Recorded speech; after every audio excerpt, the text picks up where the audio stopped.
vamos lá. O que nós vamos estudar hoje? Né? Qual vai ser o nosso assunto de hoje? Né? O assunto de hoje será geometria, tá? Vocês já ouviram falar em geometria na vida de vocês? Já. Tá, né? Mas vocês sabiam que a maioria das vezes é na geometria que o aluno se apaga na prova? Verdade. Geometria, né? Por quê? Porque a geometria, gente, ele é um assunto que pode ser trabalhado em outras questões. Ele pode ser trabalhado com a álgebra, com as equações, no caso, da álgebra. Ele pode ser trabalhado dentro até da matemática financeira, da matemática comercial, com razão, proporção, tá entendendo? Então, por isso que é importante a gente ter um entendimento de geometria. Vamos lá. Por onde tu acha que a geometria começa? Qual é o primeiro conceito que eu tenho que ter de geometria? Falar sobre os... É o conceito Muito de cada bem. figura, né? Não, muito bem, Não? Dana. Você não falou nada, mas é isso mesmo. Ponto, reta e plano. Tá, gente? Quando a gente fala de geometria, a gente tem que falar de ponto, reta e plano. Claro que nós vamos começar pelo ponto. Vou fazer uma pergunta aos senhores. Vou fazer um plano primeiro. O que é um plano? É isso aqui, ó. Ele é feito dentro de um paralelogramo, tá vendo? Para eu saber que é um plano, ele tem que ter uma letra grega que representa ele aqui. Vamos dizer o gama. Tá entendendo? Aí olha o que eu vou fazer, Robson. Vou botar um ponto. E vou fazer uma pergunta para vocês. Quantas retas passam em um ponto? Duas? Só? Não. 3, 4, Seis. 5, 6, 7, 8, 9, infinitos. Em um ponto, passam infinitas retas. Cuidado com isso na tua prova. Às vezes ele faz perguntas teóricas. Se é verdadeiro ou falso, né? Em um ponto, passam-se duas retas, uma reta, infinitas retas, né? Infinitas retas. Daniel, e se eu tivesse dois pontos? Ponto A e ponto B. Quantas retas passam? Em um ponto passa infinitas retas, em dois pontos passa somente uma reta. Entendeu aí, Robson? Em dois pontos passam apenas uma reta. Vocês são casados? São, né? Como é teu nome? Edson. Vou te ajudar para te ficar bacana com a tua esposa. Preste atenção em mim, Edson. Segredo. Está sendo gravado aqui. Vai dizer assim. Como é seu nome? Cristina. Cristina. Antes de lhe conhecer, eu tinha infinitas namoradas. Mas a partir do momento que eu lhe conheci, só tenho você. Olha aí, nunca mais tu vai errar esse negócio de ponto e reta. Só tenho uma, sem ela, infinitas. Com ela, apenas. Beleza, gente? Às vezes acontece do casal, né, assim e tal, aí eu quero arrumar uma por fora, né? Amante, né? Tu lembrou de ontem, né, gente? Ontem. Aí se tiver uma terceira aqui, quantas passam? Duas. Não, três, né, gente? Três. Uma, duas, Três. Aí, gente, a partir de 3 pontos não colineares. Vamos lá, o que é não colinear? Colinear é quando eles estão na mesma direção. Exemplo, olha lá, ponto, ponto, ponto. Estão na mesma linha? Sim. Eu chamo ele de colinear. Quando eu tenho pontos que não estão na mesma linha, eu chamo de não colinear. Tá? O nome não é colinear, ou seja, na mesma linha. Se não tiver na mesma linha, ele é não colinear. Então, dado 3 pontos não colineares, ou seja, pontos de situações diversas, eu faço 3 retas. Então, a partir de 3 pontos não colineares, eu formo o polígono. Deu para entender? Então, uma pergunta aos senhores. Quantos pontos eu preciso para formar um polígono? 3 pontos. E esse é um polígono aberto ou um polígono fechado? Fechado. O polígono, ele é fechado. Tá vendo aqui? Ele é fechado. Ok? Beleza. Aprendi. Então, a partir de 3 pontos, eu formo o polígono. 2 pontos, dá para formar um polígono? Não. Somente a partir de quantos pontos? Beleza. Aí, Daniel, observe que cada ponto é representado por uma letra maiúscula. Tá vendo? A, B, C, qualquer letra do alfabeto. Ok? Daniel, e no caso de eu formar um polígono. Aí entra o nosso estudo. A prova dessa etapa, o cara lá que elabora a prova de vocês, ele não é de Deus, vocês sabem disso, né? Acho que ele até tem pacto. Porque preste atenção, ele não vai te fazer uma pergunta só do que é a área do polígono, do que é o perímetro do polígono. Ele vai fazer uma relação. E geralmente a relação que ele faz é de área e perímetro ao mesmo tempo. Antes de eu falar de área e perímetro, antes de eu falar da figura, eu vou te dar um conceito bem simples para te entender. O que é a área e o que é o polígono. O que é a área e o que é o perímetro. Vou te dar um exemplo. Dona Cecília. Dona Cecília, para quem não sabe, a Dona Cecília ela é dona de fazenda aí pelo sul do Pará, sabe? Ela se faz assim de besta, dizendo que não tem dinheiro, vem pra cá, né? Mas isso aí tem muita fazenda aí, rapaz, sabe o que é? Dona de fazenda. Aí ela vem pra cá só pra mentir, pra poder não roubarem ela, tá entendendo? Aí a dona fazenda, em uma dessas fazendas que ela tem dentro, acho que ela tá acreditando. Não dá nem pra saber se tu tá rindo, né? Que tá de macho. Aí a dona Cecília tem uma das fazendas aí no sul do Pará, e ela resolveu cercar a fazenda dela. Tem lá a área da fazenda dela, ela cercou. Pergunta, se eu quiser calcular quantos metros de cerca eu vou utilizar, eu calculo área ou eu calculo perímetro? Área. Perímetro. Gente, tudo que cerca é perímetro. Quantos metros de arame serão utilizados para construir? Opa, perímetro. Porque o perímetro é a borda. Tudo que for a borda é perímetro. Eu tenho um quadro, eu quero fazer a moldura. Área ou perímetro? Perímetro, a moldura não é a borda? Então tudo que for borda é perímetro. Se eu quero cercar, não é a borda? Perímetro. Entenderam a jogada aí? E a área? A área é aquilo que se preenche. Vocês estão vendo essa sala aqui? Está lajotada. Eu quero calcular quantos metros eu vou usar, quanto eu vou gastar de lajota aqui nessa sala. Eu vou ou não vou preencher essa sala ou só vou fazer a borda? Preenchimento é área. Borda é perímetro. Agora se eu dissesse, eu quero colocar rodapé, área ou perímetro?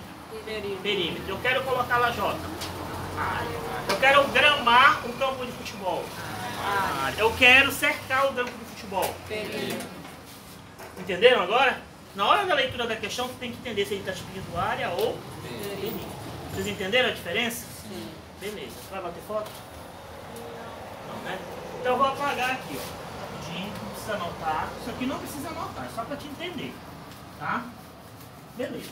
Quando a gente já entra na área da geometria falando de polígono, a gente vai falar do triângulo, que é o primeiro deles. Tá? Triângulo. Olha lá como é legal, gente. O triângulo ele vai possuir duas situações. Duas situações do triângulo. Com relação, ele vai ter uma classificação ou com relação aos lados ou com relação ao ângulo. Você decide, ou com relação ao lado, ou com relação ao ângulo.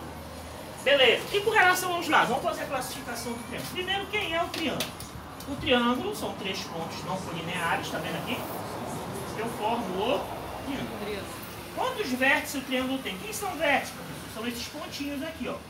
Tá vendo? Esses pontinhos são chamados de vértices. Quem são os vértices? A, B e C. Quantos vértices eu tenho no triângulo? 3. E os ângulos, professor? Depende. Existem os ângulos internos e os ângulos externos. Tá bom? Os ângulos internos são esses aqui, ó. Esse e esse. Presta atenção no que eu vou falar. Eu quero representar este ângulo aqui. Basta eu pegar a letra e colocar um acentozinho em cima dele. Toda letra com esse acento em cima significa que está representando um ângulo. Tá entendendo? Aqui, ó, ângulo. E aqui, ó, ângulo. Entenderam? Deu para perceber que eu não preciso desse troço? Não sei porque eu estou falando desse troço na cabeça. Vocês estão ouvindo direito? Sim. Tem muita dificuldade de falar alto, né? Como é que eu represento esses segmentos? Então, Daniel, mas você falou segmento. O que é segmento? Já ouviram falar em semi-reta, reta e segmento de reta? Sim. Qual a diferença dos três? Vem pra cá. Antes de eu falar dele, vem pra cá pro meu ladinho aqui. Presta atenção.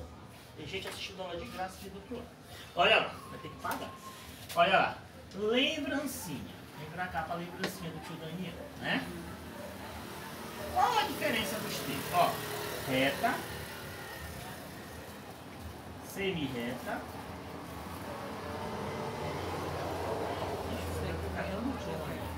segmento e reta. O que é a reta? Vamos pegar aqui a reta. E uma reta tem infinitos pontos. Gente, numa reta não existe uma traçada nela. Ela vai do mais ou menos infinito. Reta. Quando nessa reta, olha lá, quando nessa reta eu coloco um ponto nela, seja lá onde for, eu chamo ela de semi. Então a semi-reta é quando eu tenho um ponto na reta. Vocês entenderam? E o segmento de reta é quando eu vou delimitar a minha reta. Ó, e vai de A até B. Aqui eu tenho um segmento de... Então a reta, do mais ou menos infinito. Semi-reta, quando eu tenho apenas um ponto na reta. E o segmento de reta, quando eu vou delimitar a minha reta. Deu para entender? Vem para cá. Eu vou pegar aqui este triângulo aqui. E vou seguir para cá. Tá vendo? E vou seguir para cá. Ó. Mesma coisa eu vou fazer aqui. Eu vou seguir para cá.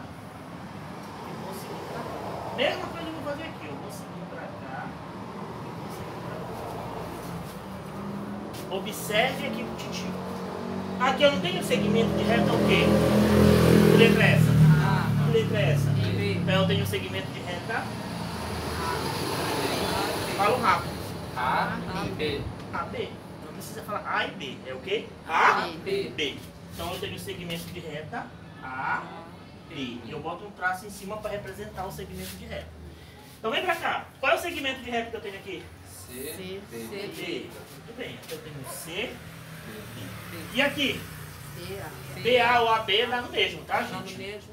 BA ou AB dá no mesmo. Aqui CB ou BA também dá no BC, né? Também dá no mesmo, tá, gente? E aqui? AC ou... Ainda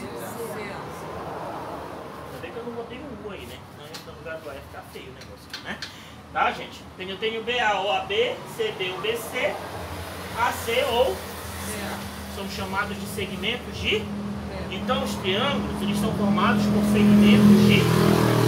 É por semi-reta aqui? É por reta? Não. Eles delimitam essas retas. As retas é isso aqui tudo. Delimitei aqui, delimitei aqui, delimitei aqui. Outra coisa. Quando esses segmentos de retas se encontram e abrem essa inclinação aqui, você está vendo aqui? Abrem essa inclinação, acho que é. Abre esta inclinação aqui, eu tenho o ângulo. O ângulo é uma abertura. Tá entendendo? Então eu tenho a abertura, tenho uma abertura e tenho uma abertura. Só que os ângulos que estão dentro são chamados de ângulos internos. E os ângulos que ficam do lado de fora são chamados externos. Então os triângulos têm ângulos internos e ângulos externos. Deu para entender aí? Gente, alguma dúvida com relação aos elementos do triângulo? Não? Vocês querem anotar? Quero. Pode anotar aí, tá bom? Bem, se vocês forem analisar, olha, vamos voltar para cá.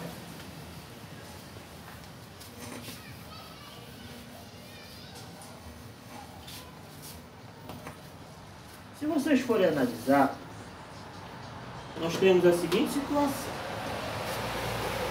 Quando esse triângulo, com relação aos lados, ele pode ser de três formas.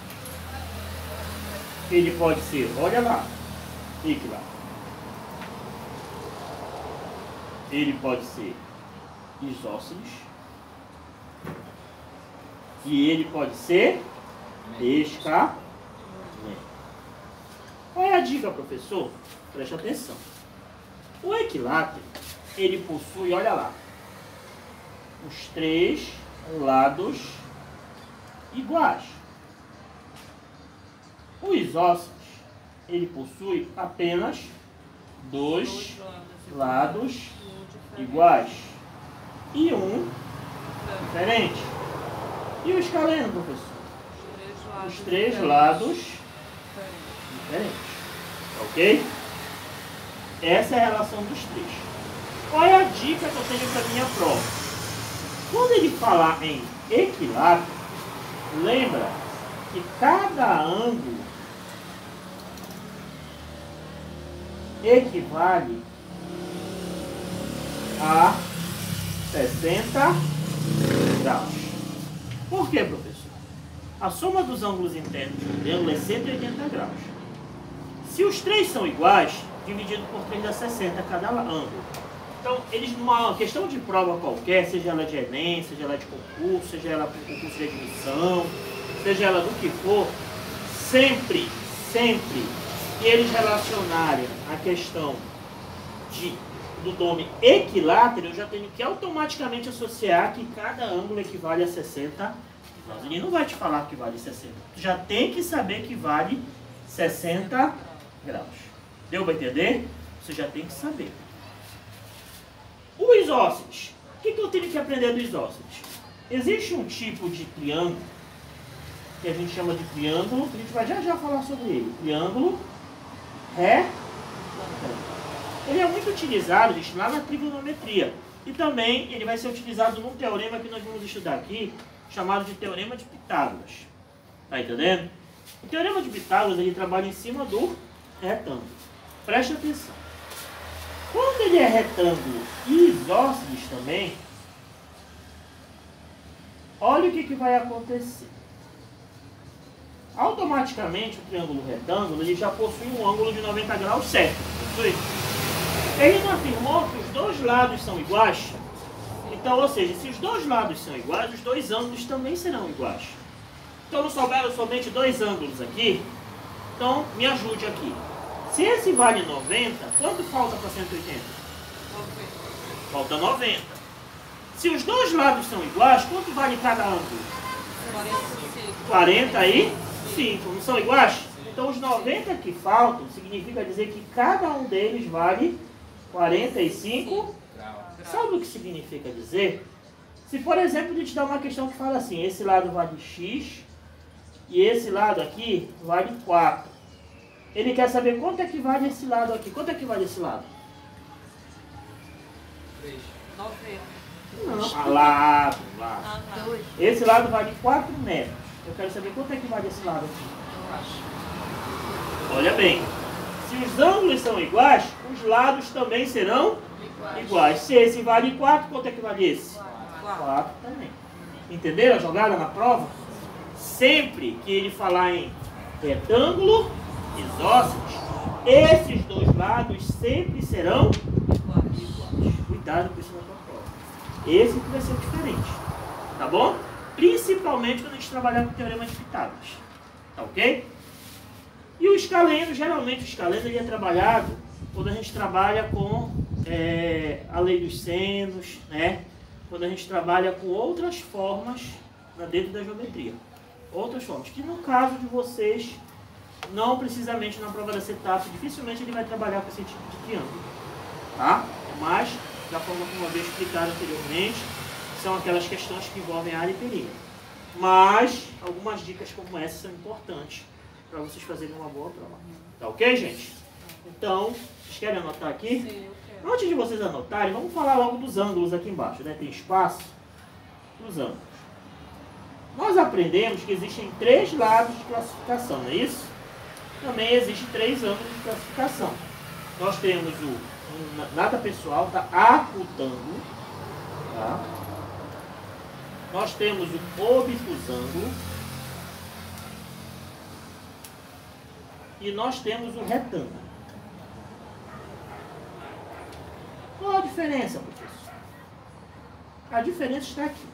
O acutângulo é como se fosse aquele triângulo agudo, né? É aquele que forma ângulos o quê? Menor que 90 graus. O obtusângulo é quando eu tenho pelo menos um ângulo maior que 90. E o retângulo é quando eu tenho um ângulo igual a 90 graus. Tem um exemplo de obtusângulo, por exemplo, esse daqui, ó. por exemplo, 120 graus. Ele não forma um ângulo maior que 90, então ele é classificado como um triângulo obtusão. Já os outros, esses dois aqui, ele é retângulo. E, por exemplo, se eu jogasse um assim para ti, ó, assim, vou pegar aqui um exemplo para cá.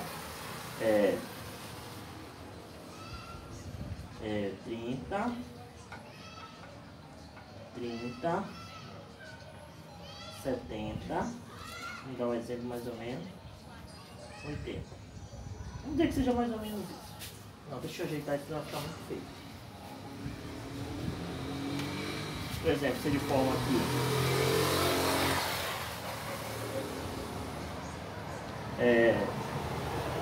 vamos dizer que seja 45, aqui seja 43 e aqui seja 90, pode ser maior.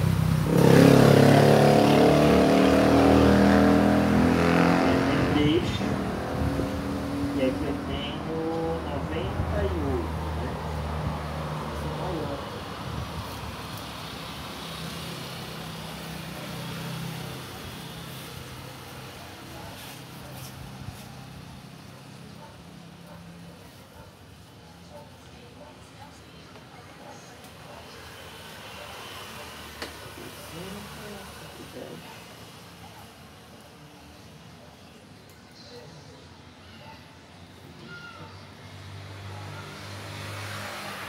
Aqui. Vocês observem que os três ângulos formam ângulos menores que 90 graus. Então ele é considerado um retângulo. O obtusângulo é quando eu tenho pelo menos um maior que 90. E o retângulo é quando eu tenho um ângulo reto que equivale a 90. Deu para entender aí a diferença dos três? Deu para entender com relação aos lados também? Tá tranquilo até aí, gente? Sem dúvidas, não anotem aí. Voltando aqui, então o que seria o teorema de Pitágoras? Presta atenção. O teorema do Pitt, né? Teorema de Pitágoras. Bem, o teorema de Pitágoras, ele é trabalhado dentro do triângulo retângulo, tá bom? Por exemplo, vamos ver aqui. Vou pegar aqui um triângulo retângulo, né? Ó, pá, pão. Falar em papão, papão tá pegando de 1 a 0 do Vila Nova. Sacanagem. A, B, C. Presta muita atenção no que eu vou falar para vocês. O teorema de Pitágoras ele é trabalhado com os lados do triângulo retângulo.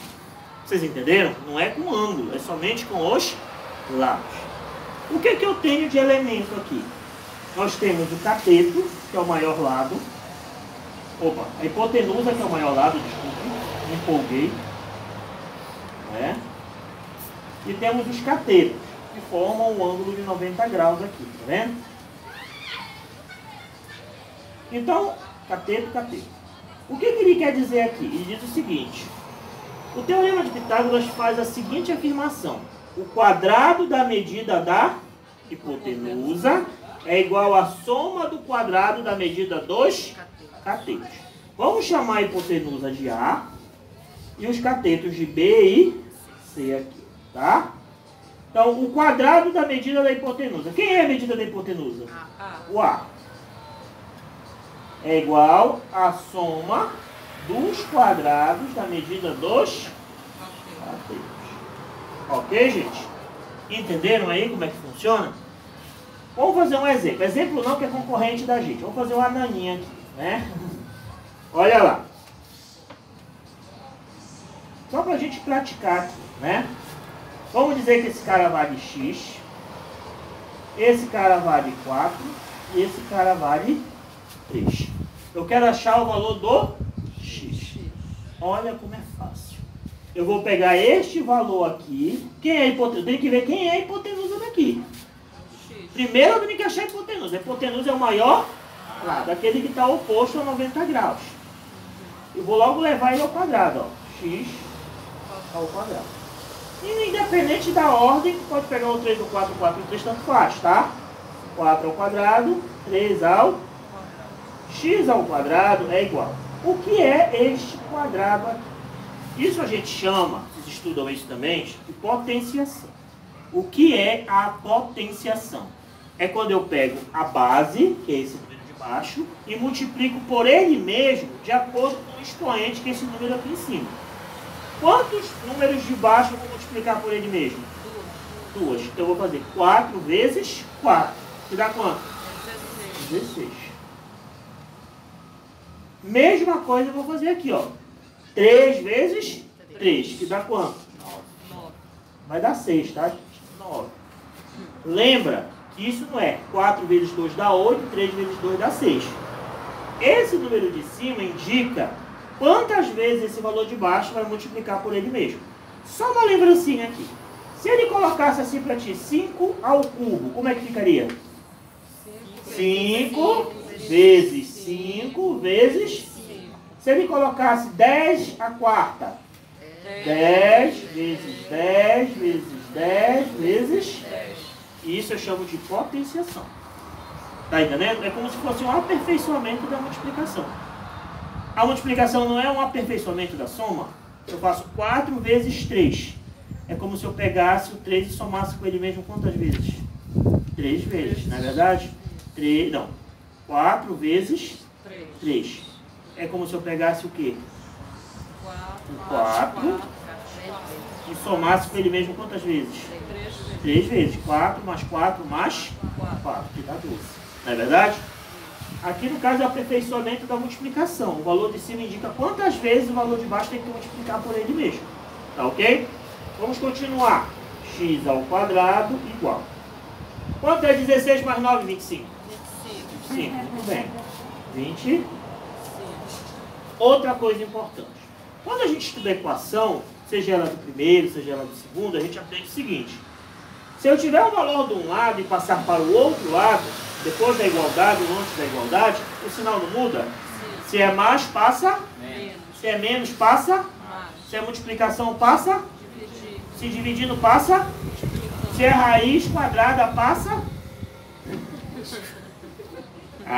vocês aprenderam até a multiplicação e divisão, né? Então vem comigo. Se ele tiver ao quadrado, ele passa a raiz quadrada. Se ele tiver raiz quadrada, ele passa ao quadrado. Vocês entenderam? Então, se ele está ao quadrado, ele vai extrair a raiz quadrada. Lembra de uma coisa. Esse x ao quadrado é o seguinte. Na equação do primeiro e do segundo grau. Indica que quando eu for passar para lá, esse x tem que ficar assim, ó. X igual a mais ou menos o valor. E a raiz quadrada do valor, entendeu? É assim que funciona. Tá entendendo? X igual, vamos dizer, x igual a 4. X ao quadrado igual a 4. Então é x igual a mais ou menos raiz quadrada de 4. Entenderam como é que é? Eu passo extraindo a raiz do valor do lado. Mas tem sempre um mais e um menos. Por quê? Por ele ser ao quadrado, por ele ser uma equação polinomial do segundo grau, ele vai admitir quantas raízes? 2. Por isso que é um mais e outro menos. Beleza, você falou bonito. Então por que eu só vou extrair a raiz quadrada do valor? Não vai ser mais ou menos? Porque a gente está trabalhando com medidas. E dentro da geometria não existe medida negativa. Ela sempre será positiva. Então por isso que eu não uso negativo, eu só uso o positivo. Então vai ficar o que, gente? X igual, em vez de eu usar mais ou menos, é como se fosse o mais, aí eu não coloco. Raiz o quê? Quadrada, não aparece o índice 2, porque quadrada de quanto? 25. Quem é a raiz quadrada de 25? 5. Outra coisa. Como é que eu vou achar a raiz do valor? Presta atenção. Raiz. O 25 não é 5 vezes 5? Sim. 5 vezes 5 não é 5 ao quadrado?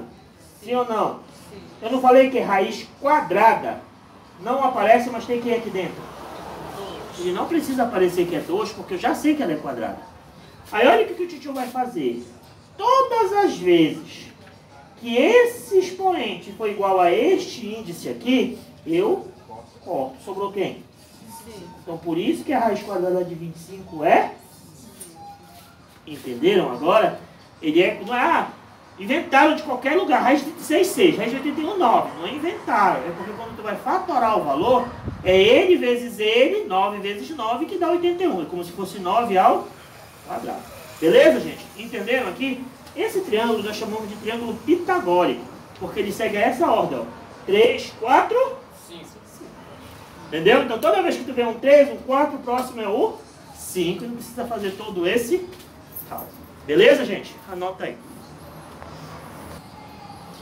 Então tá aí, raiz de 0, 0, raiz de 1, 1, raiz de 4, 2, raiz de 9, 3, raiz de 16, 4, raiz de 25, 5, raiz de 36, 6. Vamos continuar. Raiz de 49, 7. Raiz de 64, 8.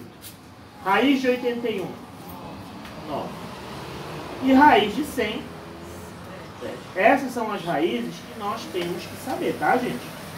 Vocês têm algum problema com essas raízes aqui? Quando chega nas raízes maiores, aí já vem a dificuldade. Por exemplo, vamos para cá. Raiz de 121. Tá vendo aqui? Preste atenção no titio aqui. Raiz de 121. Olha o que vocês vão fazer. Vocês vão pegar e vão eliminar o que está no meio.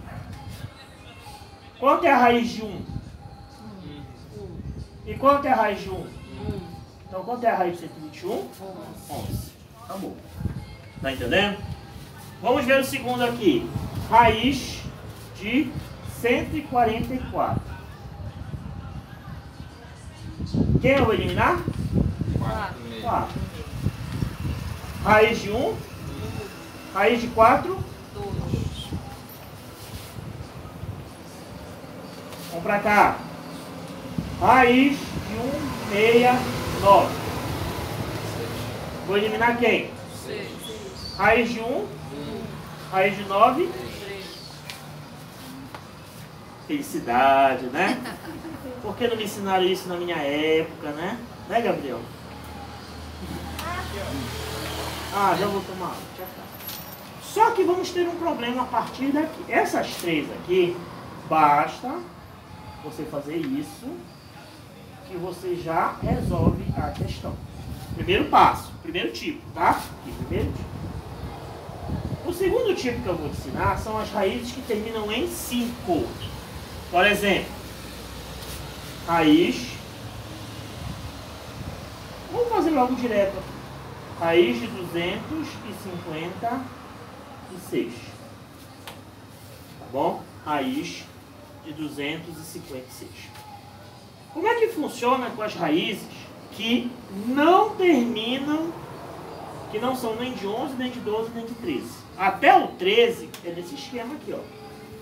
A partir do 13 vai ser um outro esquema que eu vou ensinar agora para vocês. Presta atenção. Como é que a gente vai fazer isso? Eu vou escrever, vou escrevinhar aqui para você. O último valor tem duas situações. Primeiro, se houver raiz exata, vírgula, tira-se a raiz.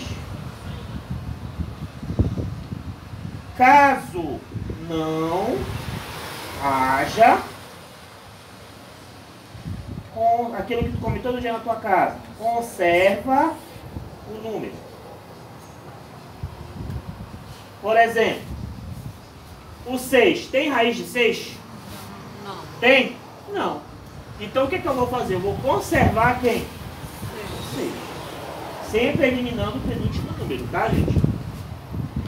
Já esse caso aqui não pode ser do mesmo jeito. Como é que vai funcionar? Eu sempre vou buscar a raiz exata ou próxima dela. Entendeu?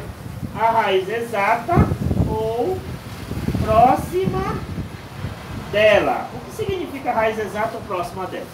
Presta atenção. Eu sei quanto é a raiz de 2? Tem raiz de 2?